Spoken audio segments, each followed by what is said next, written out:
This video tutorial will discuss about alternate exterior angles.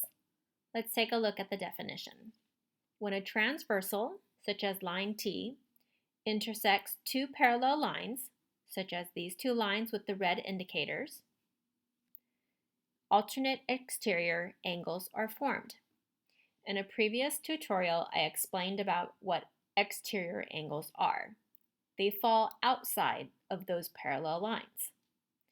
Now, alternate exterior angles, they're on opposite sides of the transversal and are also located outside of the parallel lines. Additionally, alternate exterior angles are always congruent. Congruent means the same. Take a look at this diagram and see if you're able to identify the alternate exterior angles before I reveal the answer. Let's see if you are correct. Angles 1 and 4. Notice angles 1 and 4 are on opposite sides of the transversal, and they are exterior angles.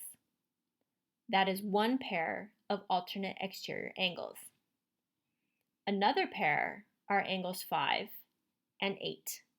They are also located on opposite sides of the transversal and also exterior angles.